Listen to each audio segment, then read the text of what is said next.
하나님의 말씀인 성경은 우리를 변화시킵니다. 믿습니까?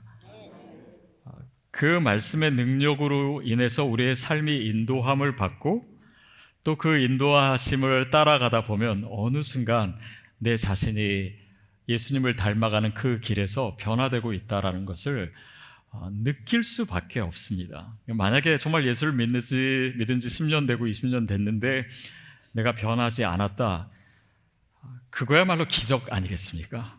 저는 여러분이 그 기적을 경험하지 않게 되기를 바랍니다. 근데 한번 보십시오. 나는 성경도 읽고 매주 설교도 듣고 때로는 유튜브로 설교도 듣고 있는데 변화되지 않는다라고 한다면 뭐가 문제입니까? 제 설교가 문제입니까? 물론 그럴 수도 있습니다. 근데 설교자로서 또 많은 제가 아는 목사님들의 목회를 보면서 느끼는 거는요, 진짜 설교를 잘 하신다고 성도님이 변화되는 건 아니더라고요. 물론 설교를 못하면 더 변화가 안 될 수도 있겠지만 그런 것이 아닙니다.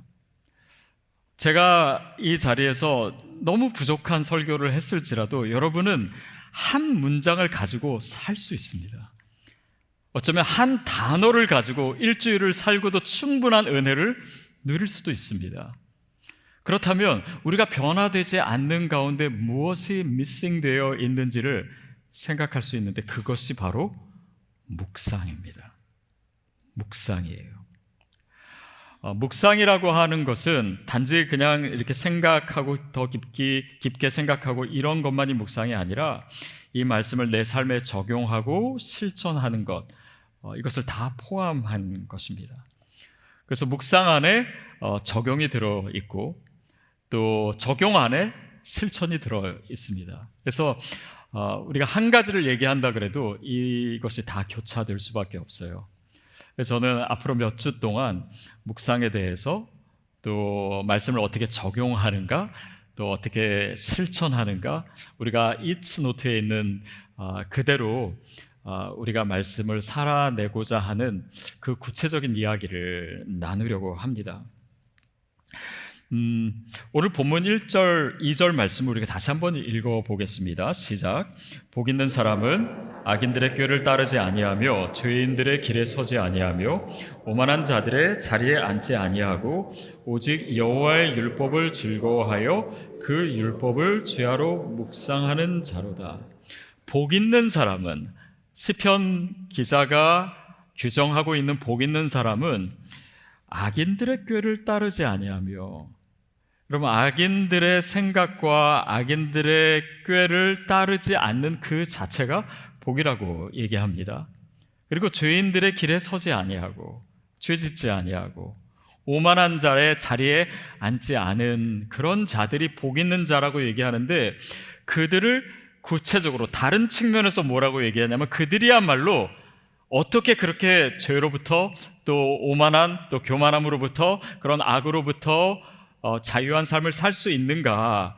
그것이 바로 여호와의 율법을, 하나님의 말씀을 즐거워하며 묵상하는 자다, 이렇게 얘기를 하고 있습니다. 여기에 우리의 삶의 변화의 핵심이 있습니다. 우리를 변화시키는 것이 말씀이라고 했는데 더 구체적으로 나누자면 그것은 말씀 묵상입니다. 그래서 우리 안에 있는 이런 죄성, 우리 안에 있는 욕심, 어떤 이기적인 생각, 이런 습성들, 이런 것들은 너무 강력하고 너무 집요해서요, 우리의 피상적인 신앙생활로는 해결할 수가 없습니다. 근데 그것을 이기고 그것을 뚫고 나오고 그것을 극복하게 하는 성경적으로 가장 중요한 핵심이 말씀 묵상입니다. 그래서 성도의 성장에 있어서 핵심 포인트예요.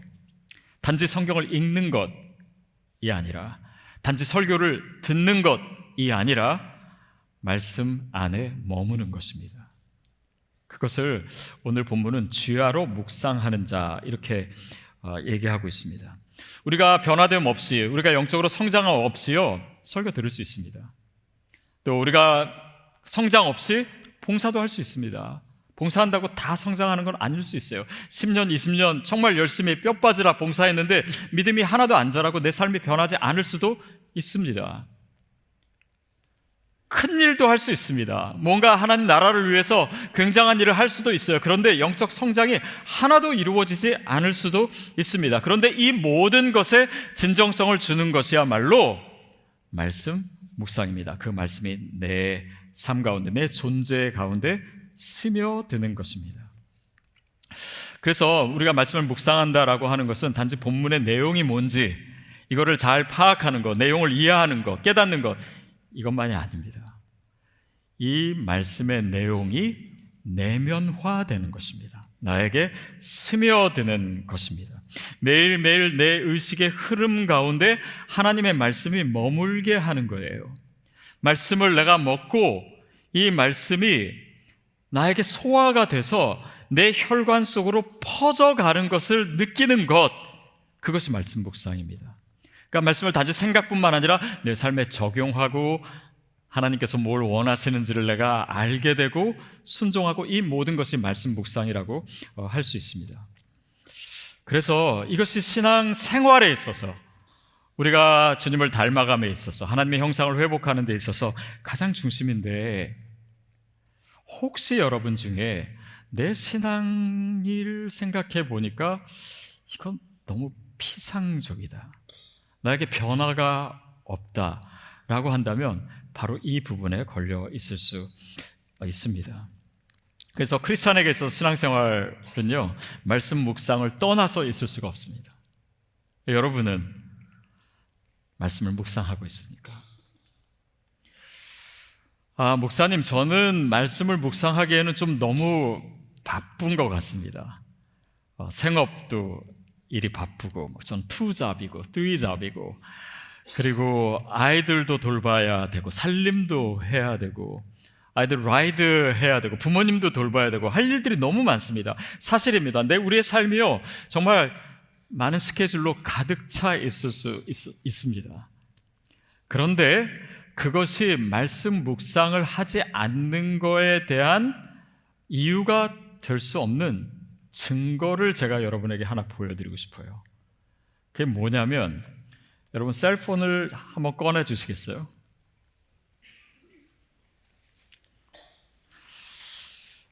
그리고 설정으로 세팅으로 들어가십시오. 그러면 아이폰 가지신 분들은 쭉 밑으로 내리면 뭐가 나오냐면 스크린 타임이 나옵니다. 또 안드로이드 폰 가지신 분들은요, 쭉 내려가십시오. 한참 내려가다 보면 뭐가 있냐면, 뭐가 있더라? 디지털 웰빙 앤 페런털 컨트롤스, 자녀 보호하는 그런 게 있습니다. 거기 들어가면 스크린 타임이나 내가 하루 동안 일일 평균 얼마나 그것을 보고 있는지, 이게 단지요 아이들을 위해서만 필요한 것이 아닙니다. 가끔 체크해 보세요.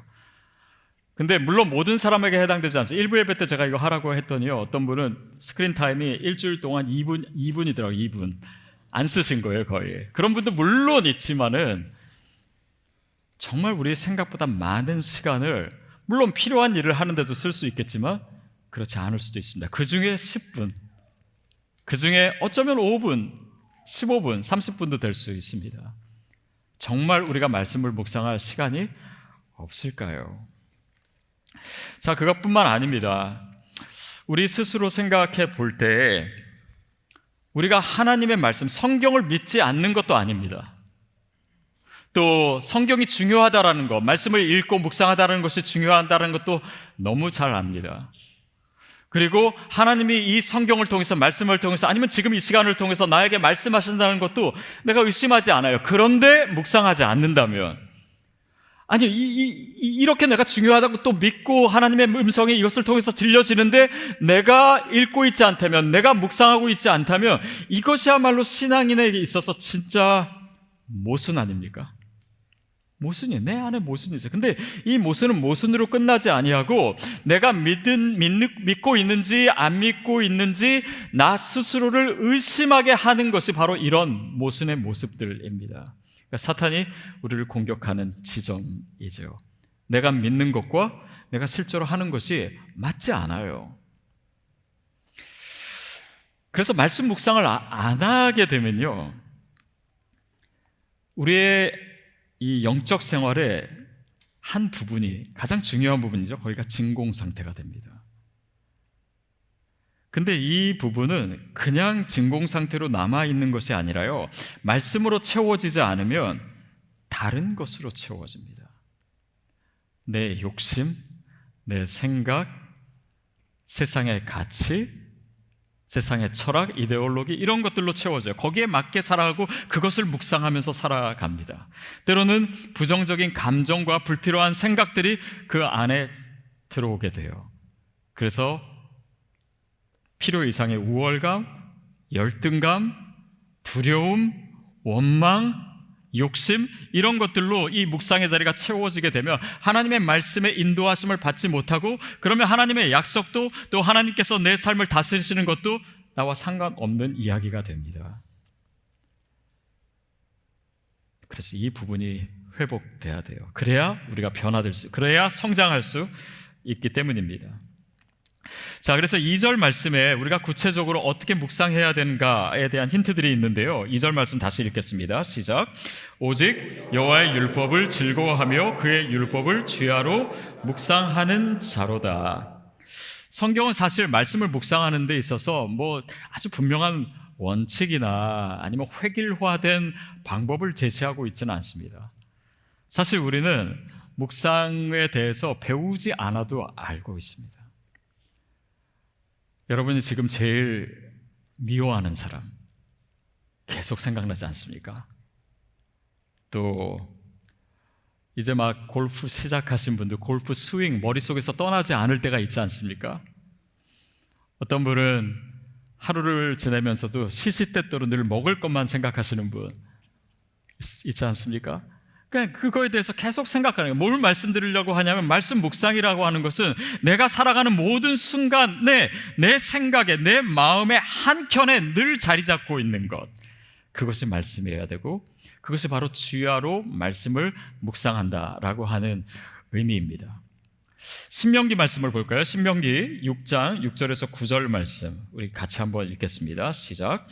오늘 내가 내게 명하는 이 말씀을 너는 마음에 새기고 내 자녀에게 부지런히 가르치며 집에 앉았을 때에든지 길에 갈 때에든지 누워있을 때에든지 일어날 때에든지 이 말씀을 강론할 것이며, 너는 또 그것을 내 손목에 매어 기호로 삼으며 내 미간에 붙여 표를 삼고 또 내 집 문설주와 바깥문에 기록할지니라. 이게 구약의 율법이에요.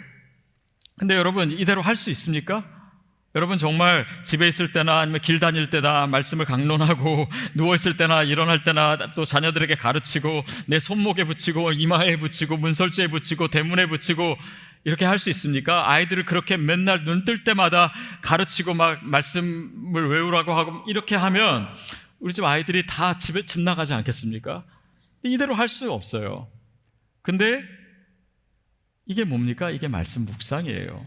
그래서 6절 말씀에 내가 내게 명하는 이 말씀을 너는 마음에 새기고 내 의식의 흐름 가운데 항상 두고, 일주일을 살면서 계속해서 하나님께서 나에게 뭘 말씀하시지, 내 삶을 어떻게 인도하시지, 하나님께서 원하시는 것이 무엇이지, 어떻게 하나님을 기쁘게 해드리지, 이 말씀이 내 삶 가운데 어떤 지혜를 주시지, 내가 어떻게 무엇을 행하기를 원하시지, 그 하나님께 계속 질문하고 그 말씀대로 살아가기 위해서 늘 깨어있는 삶입니다. 그것이 바로 주야로 주의 율법을 묵상한다라고 하는 뜻이에요. 자, 근데 이 주야라고 하는 것은 단지 시간적인 개념이 아닙니다. 낮이나 밤이나 항상. 이 말은 그 표현상에는 드러나지 않지만은 관계적인 의미가 있습니다. 예를 들면 부부관계인데, 여러분 함께 있을 때만 부부입니까? 그렇지 않죠. 떨어져 있을 때도 부부입니다. 또 낮에 함께 뭔가를 같이 해야지만은 부부입니까? 아니요. 요즘은 밤에 침대 따로 쓰고 방 따로 쓰는 부부도 많이 있지 않습니까? 그래도 부부입니다. 그러니까 이 주야라고 하는 것은 내 삶의 전반에 있어서 하나님과의 관계를 얘기하는 것입니다. 하나님의 말씀이 나와 하나님과를 이어주는, 그래서 이 말씀을 통해서, 특별히 묵상을 통해서 주님을 알게 되고 주님의 마음을 알게 되고 소통하게 되고, 그리고 하나님과의 친밀한 관계 가운데 들어가는, 그것이 바로 묵상입니다. 그래서 그 말씀의 인도하심을 받다 보면 하나님과의 관계가 점점 더 깊어지는 것이죠. 그래서 말씀 묵상의 핵심은 사실은 말씀을 어떻게 잘 묵상할 것인가가 아니라 하나님이 나와 어떤 관계를 원하시는가, 이 말씀을 통해서, 이 묵상을 통해서, 이 적용을 통해서, 실천을 통해서 주님과 어떤 관계를 맺기를 원하시는가에 초점이 있습니다. 그래서 이 관계적 의미를 생각하니 묵상은 누가 대신 해줄 수가 없는 거예요. 내가 해야 되는 것입니다. 내 배우자가 해줄 수가 있는 것이 아니고, 내 부모가, 자녀가 대신 해줄 수 있는 것이 아닙니다. 내가 먹어야 돼요. 내가 소화시켜야 됩니다. 그래야 내 믿음이 생기게 되죠. 중세시대만 해도요, 일반 성도들이 성경을 읽을 수가 없었습니다. 라틴어를 모르면. 그러니 성경을 해석할 수도, 성경을 묵상할 수도, 이것이 너무나 거룩한 책이기 때문에 아무나 거기에 접근할 수가 없었던 것이에요. 그런데 성경이 독일어로 번역되고 종교개혁이 일어나고 성경이 모든 사람의 손에 주어지고 내가 읽을 수 있고 내가 묵상할 수 있고, 여러분, 그게 종교개혁이듯이요, 여러분의 신앙에, 우리의 신앙생활에 종교개혁이 필요합니다. 여태까지 그냥 말씀을 남이 씹어주는 것만 그냥 들었을 뿐이라면, 내가 묵상하고 내가 씹어서 내가 소화시키고 이것이 내 힘이 되고 내 삶이 되는 말씀으로 바뀌어야 돼요. 그 개혁이 필요합니다. 종교개혁은 단지 500-600년 전에 역사 속에만 있었던 사건이 아니라 오늘 이 묵상 가운데 다시 일어나야 되는 일들입니다.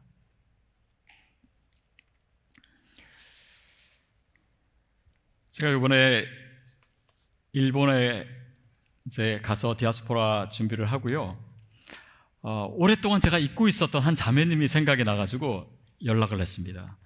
이 자매님은 제일 교포 자매님인데, 한 6년 전에 제가 스위스 로잔에서 어느 강의를 했는데, 그때 왔던 자매님인데 그때 믿지 않는 분이었습니다. 누구의 초대로 왔다가 끝나고 저에게 질문을 너무 많이 하는 거예요. 그래서 한참을 얘기하고 그리고 연락처까지 받고 그랬습니다. 근데 이제 일본에서 우리가 이 모임을 갖게 되니까 그 자매님이 생각이 나서 전화했어요.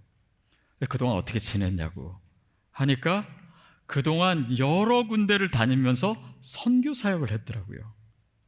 그러니까 안 믿는 자매님이 6, 7년 동안 너무나 많이 바뀐 거예요. 그래서 이렇게 대화를 하다가 자신을 가르쳐준 선교사님을 저를 소개시켜 주고 싶다고 해서 제가 연락처를 받고 연락을 했습니다. 미국에 계시다가 가신 일본 선교사님이에요. 그래서 이제 이 자매님이 어떻게 이렇게 변화될 수 있었냐 물어보니까 그분이 간단하게 대답하시더라고요. 하나님의 말씀을 하나님의 말씀으로 여기니까 이 자매가 변화되기 시작하더라고요. 복음을 전하라고 얘기 안 했는데 복음이 들어가니까 복음을 전하게 되더라고요.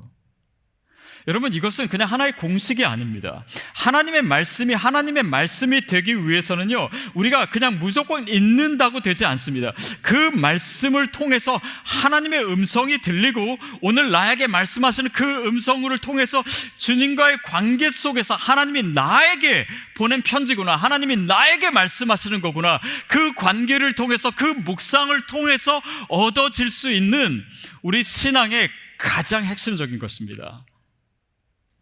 묵상이 없으면 하나님과의 관계도, 하나님의 음성을 듣는 것도, 변화되는 것도 우리 신앙생활은 전혀 더욱더 먼 것이 될 수밖에 없습니다. 그래서 묵상은요, 어떤 특별한 방법론에 얽매이거나 아니면 원칙대로만 해야 된다, 그런 건 없습니다.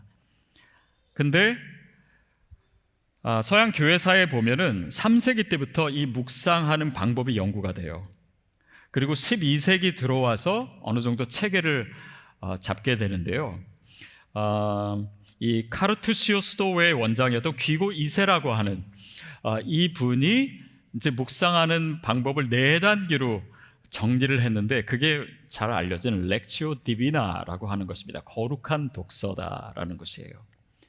근데 뭐 이 단계는 이렇습니다. 처음에 뭐냐면 렉치오, 이것은 그냥 읽는 거예요. 천천히 말씀을 읽는 것입니다. 그리고 메디타티오, 그 다음에 그거는 이제 묵상을 하기 시작하는데요.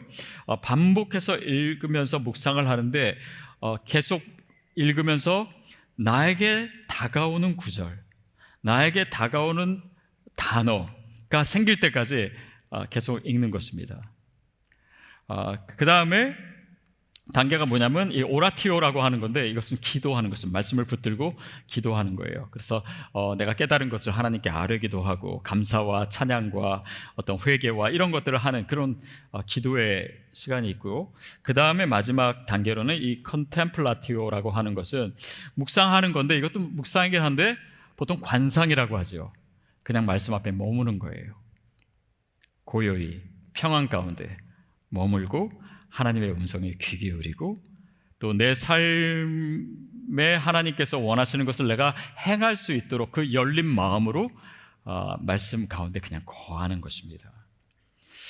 자, 근데 그 이후에도 뭐 묵상법이 굉장히 여러 가지 종류가 있습니다. 제가 예전에 한번 그거를 좀 연구해 본 적이 있어요. 뭐 이그나티우스식 묵상법이 있고, 뭐 본문의 세계 들어가서 상상력을 발휘해서 묵상하고, 거기에도 기도가 있고, 또 뭐 적용이 있고, 또 미국의 뭐 하와이에 있는 어느 목사님이 만들어낸 소읍이라고 하는 또 묵상법이 있는데, 그것은 뭐 말씀을 묵상하기도 하고, 뭐 관찰하기도 하고, 뭐 이런 방식인데 대부분 비슷합니다.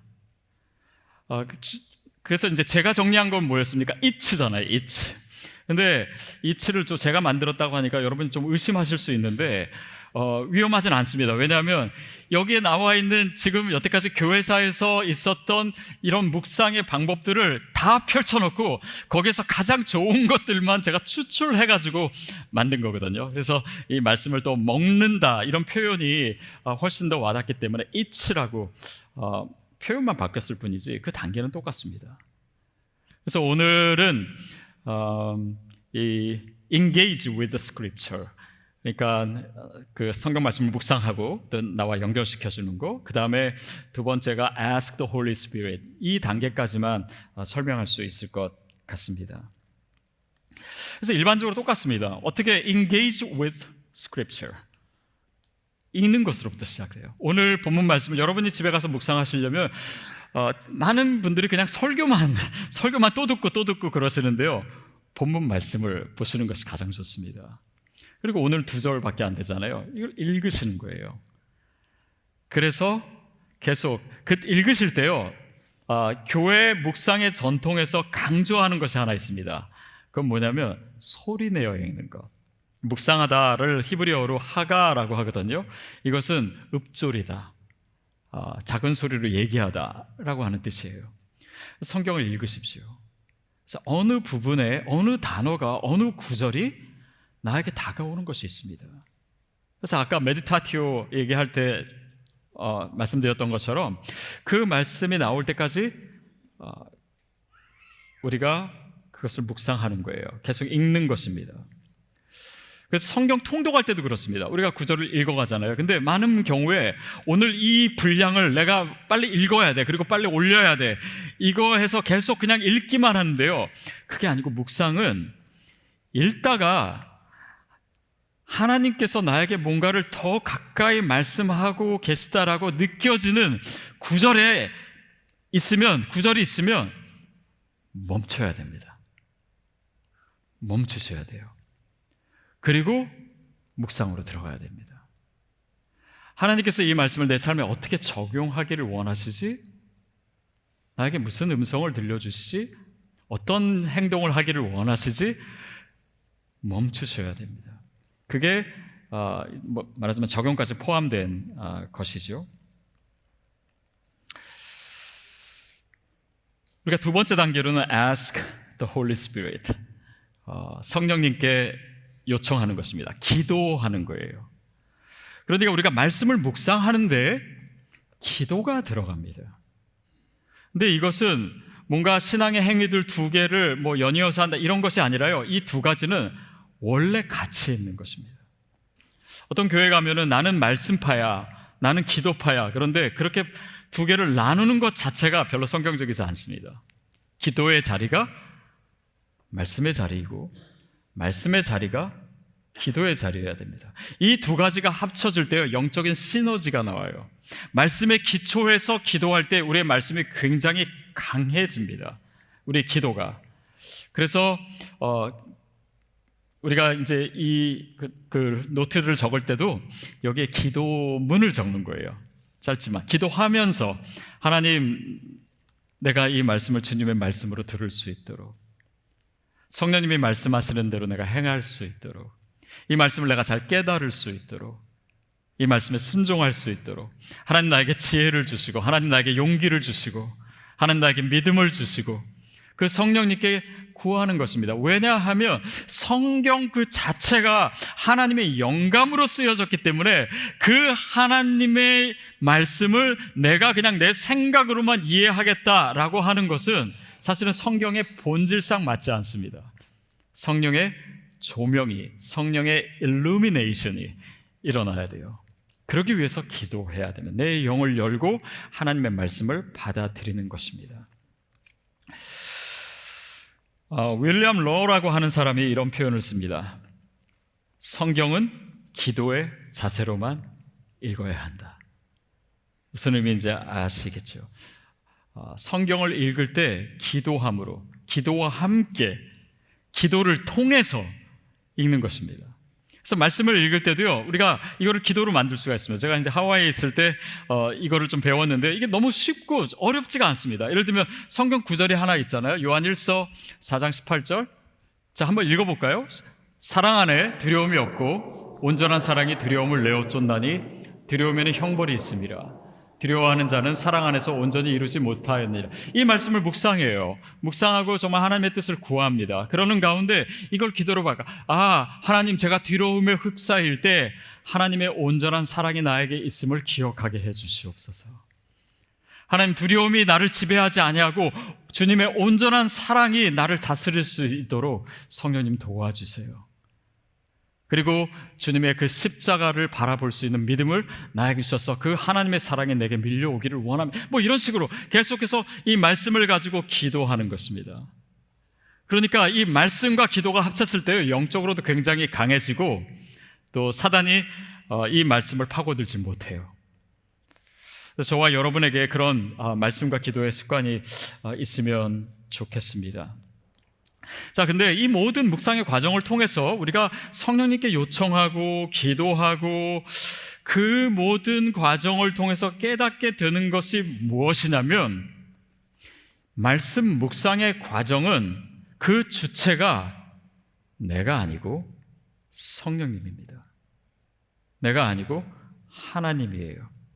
묵상은 내가 이 말씀을 가지고 내가 어떻게 깨닫고 어떻게 배우고 내가 이 말씀을 가지고 어떻게 했다, 이게 아니고 하나님의 말씀이 나를 움직이는 것입니다. 하나님의 말씀이 나로 깨닫게 하시는 거예요. 하나님의 말씀이 나를 이끄시는 것입니다. 내가 말씀을 해석하는 것이 아니라 하나님의 말씀이 나를 해석하게 하는 거예요. 내가 말씀을 잘 해가지고 적용을 잘 해가지고 뭘 실천했다가 아니라 이 하나님의 말씀이 내 삶 속에서 무엇을 원하시고 무엇을 행하시는지를 내 삶을 통해서 경험하는 것입니다. 그러니까 나의 변화가 내가 할 수 있는 것이 아니라는 것을 이 묵상을 통해서 알아요. 하나님의 말씀이 나를 이끄시는 거구나. 우리가 삶을 나눌 때도, 또 MC 모임에서 나눌 때도 그렇습니다. 자칫하면은 우리가 말씀을 묵상했는데 뭘 깨달았고 이런 내가 통찰력을 얻었고 그래서 내가 뭘 했다, 마치 내가 뭘 했다라고 하는 것을 얘기하는 거죠. 그러나 사실 이 묵상을 제대로 이해하면요, 내가 뭘 했다가 아니라 하나님이 내 삶 속에서 무엇을 행하셨는지를 얘기하는 것, 이게 나눕니다. 그러면 자랑이 아니에요. 이거는 하나님을 높이는 것이 됩니다.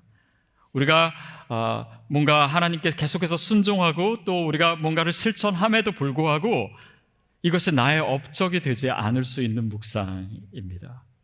결국 이것을 통해서 나를 더 겸손케 하시고 하나님의 역사에 내 삶을 더 오픈하게 만들고 그리고 하나님의 이름이 높여지는 것이죠.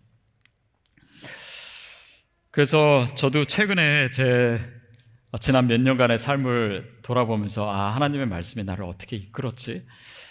그것을 조금 생각해 봤어요. 그랬더니 어떻게 보면 작은 차이인 것 같은데 굉장히 의미상 큰 차이들이 있더라고요. 예를 들면 시드 교회를 시작할 때 뭔가 사람들이 제가 무슨 큰 결단을 한 것처럼 얘기를 하는데 저는 정말 그렇지 않았습니다. 하나님 말씀이 일단 두려웠어요. 어떤 화산 사건도 화산 사건이지만 이 광대하신 하나님을 느끼는 상황에 있었기 때문에 하나님이 뭘 말씀하실지가 궁금할 수밖에 없었습니다. 그러니까 그 전에도 큐티도 하고 말씀은 읽고 늘 설교를 준비하고 말씀 가운데 있었지만 하나님의 말씀이 더 잘 들릴 수밖에 없는 상황으로 하나님이 저를 몰고 가셨던 것 같아요. 그리고 하와이에서 무슨 제자훈련 할 때도 거기서 맨날 하나님의 음성 듣는 거 얘기하는데 저한테는 뭔가 하나님이 이렇게 막 들리는 음성을 주실 줄 알았는데 저는 안 들리더라고요. 그러면 화산에서 제가 그 가스 때문에 멈췄을 때 멈춰라! 하나님의 음성이 들렸냐? 그것도 아닙니다. 그러나 이 상황이 뭐지? 이 상황을 통해서 하나님 뭘 말씀하시지? 그 두려움과 그 경외감 가운데 그냥 머물러 있었을 뿐이고 하나님께 귀를 기울였을 뿐인데 그 시간이 지나면서 저에게는 다른 해석을 남겨두지 않고 하나님이 저를 그냥 멈추게 하셨던 거예요. 하나님이 나를 이렇게 이끄셨구나. 말씀하셨던 거구나. 이것이 주님의 음성이었던 거구나. 근데 교회를 왜 세우시지? 새로운 교회가 하나님께 왜 필요하지?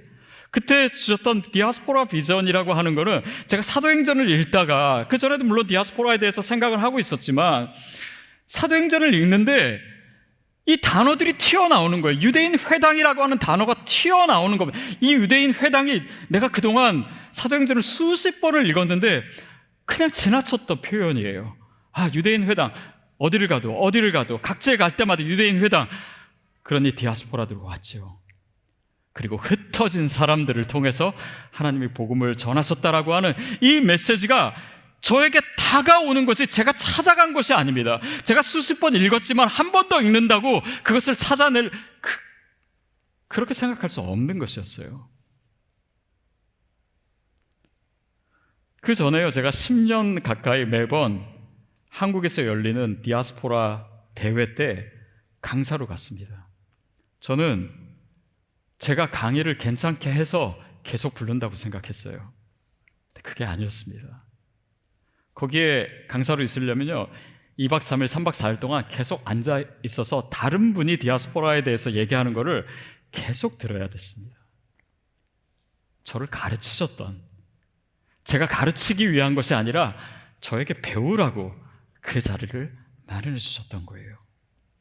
하나님이 나를 이끄셨구나. 그분의 말씀으로 인도하셨구나. 이것이 뭔가를 발견했다. 이게 내 실력이 좋아서, 내 통찰력이 좋아서, 내가 연구를 많이 했기 때문에 얻어진 것이 아니라 하나님의 말씀이 강권해서 나를 이끌고 계신 거예요. 우리는 귀를 기울이고 그 하나님의 말씀에 내 삶을 맡겨드리는 이것이 묵상입니다. 주님의 음성에 귀 기울이는 거예요. 종교개혁도 루터가 어느 순간 말씀을 열심히 연구해가지고 복음의 진리를 깨달았기 때문에 내가 이거 한번 해보겠다 하는 것이 아니라 루터가 뭐라고 표현하냐면 성경을 연구한 것이 아니라 성경이 자신으로 연구하게 만들고 행동하게 했다. 묵상하는 사람은 이걸 깨달아요. 이게 내가 아니라는 것을 알게 됩니다. 요한 웨슬리도 어느 날 로마서를 펼쳤는데 가슴이 뜨거워지는 겁니다. 그 복음이 자기 가슴 속으로, 자기 심장 속으로 들어오는 것 같은 거예요. 그러면서 그 삶을 통해서 복음 전파를 위해서 온전히 헌신하는 그 결단은 어느 순간 내가 만들어낸 것이 아니라 하나님이 이끌어 주신 것입니다. 그래서 묵상의 여정은 수동태예요. 능동태가 아닙니다. 하나님의 말씀 앞에 그저 서 있는 것입니다. 오늘 묵상에 대해서 우리가 이야기를 좀 나눴는데요. 하나님은 우리가 묵상을 잘 못해도 사랑하십니다. 우리가 적용하거나 실천하는 걸 잘 못해도요, 하나님은 우리를 사랑하세요. 심지어는 우리가 성경을 아예 안 읽어도 하나님은 우리를 사랑하십니다. 그런데 그 하나님이 나를 사랑하신다라고 하는 이 진리는 오직 하나님의 말씀을 통해서만 우리가 알 수 있는 거예요. 그것이 바로 우리가 말씀으로 돌아가야 되는 이유이고, 그것을 알기 위해서, 그것을 느끼고 그것을 누리기 위해서 말씀을 묵상해야 되는 이유입니다. 그 말씀 속에 구체적으로 나에게 다가오시는, 나에게 말씀하시는 그 음성 때문에 그 묵상 가운데 하나님의 사랑을 알게 되고, 나 같은 사람을 하나님이 어떻게 이렇게 자기 아들을 주실 만큼 그 말씀을 통해서 깨닫게 되는, 단지 알게 되는 것이 아니라 내 존재 가운데 파고드는 그 하나님의 사랑을 알게 됐을 때 나도 주님을 좋아하게 되고 하나님을 사랑하게 되고, 그러다 보면 말씀이 읽고 싶고 말씀이 즐거워지고, 그리고 이 음성대로 살고 싶고, 여러분, 이 과정이야말로 여호와의 말씀을 내가 즐거워하고 주야로 묵상하는 자로다라고 하는 것은 실체 아닙니까? 하나님이 저와 여러분을 그 묵상의 자리로 초대하십니다. 내 앞에 좀 머물러라. 그냥 숙제하듯이 어떤 행위적인, 피상적인 말씀 생활이 아니라 내 말씀 앞에 머물러라. 그리고 귀 기울여라. 그 말씀을 묵상하라. 그 말씀이 내 삶 속에 스며들도록 하라. 우리 신앙생활 자체가, 우리 인생 자체가 하나님의 사랑으로부터 시작된, 그것으로부터 야기된 수동태임을 기억한다면, 오늘 이 시간도 저와 여러분을 묵상의 자리로 초대하시는 그 하나님의 사랑도, 어쩌면 그 하나님의 사랑 때문에 저와 여러분이 여기 있는 것 아니겠습니까? 지금 말씀을 대하고 있는 것 아니겠습니까? 성경은 그런 사람을 복 있는 자라고 얘기합니다. 하나님의 인도하심을 받는 사람. 주님이 인도하시기 때문에 악인의 꾀를 쫓지 않습니다. 주님이 나에게 말씀하시기 때문에 죄인의 길에 서지 않습니다. 주님께서 내 삶을 이끌어 가시는 것을 내가 알기 때문에 오만해지지 않습니다. 그 아름다움 속에서 하나님을 즐거워하고 여호와의 율법을 즐거워하며 주야로 시시때때로 하나님과의 관계 속에서 늘 주님의 음성에 귀 기울이며 내 삶을 인도하시는 주님과의 친밀한 관계와 사랑 가운데 거하기를 주님이 원하십니다. 오늘 그 주님의 초대에, 주님의 말씀에 우리 묵상의 삶으로 응답하시는 우리 모두 되기를 축복합니다. 자리에서 다 같이 일어나겠습니다.